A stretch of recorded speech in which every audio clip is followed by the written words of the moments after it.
Lexington man is behind bars after police say he attempted to burn down the Mary Todd Lincoln House. We first brought you this story on Friday. WKYT's Mary Todd spoke with staff members who say over the years they have had instances where they've had to call police, but nothing ever to this extent. It's always concerning to get a call in the middle of the night for something triggering our system. Around 4 a.m. Thursday, the security system rang out at the Mary Todd Lincoln House on West Main Street. I had never seen this person before, not seen them around, so completely unknown individual to us. Lexington police say this man, 30-year-old Santosh Sharma, unlawfully entered the property through the back gate, which set off the alarm. When police arrived, they say they caught Sharma pouring gasoline on the back of the house with a lighter in his pocket and a hammer in his hand. According to the arrest citation, he had more gasoline in a drawstring backpack he was carrying.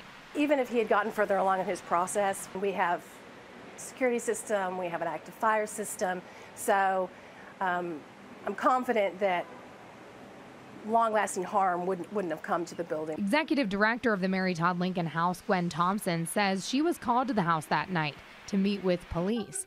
According to the citation, police had Sharma in handcuffs less than an hour after they say the crime was committed. We're very fortunate that they were able to respond so quickly and that no harm was actually done. Thompson says the childhood home of former First Lady Mary Todd Lincoln has been open to visitors since 1977, and she's grateful that nothing was severely damaged in the midst of the crime.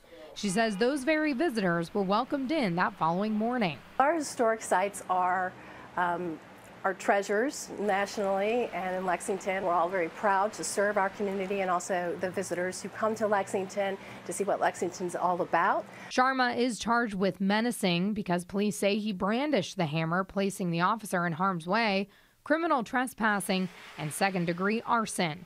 Mary Todd, WKYT. And we're still trying to figure out about a possible motive in all of this. We'll be sure to keep you updated as we learn more.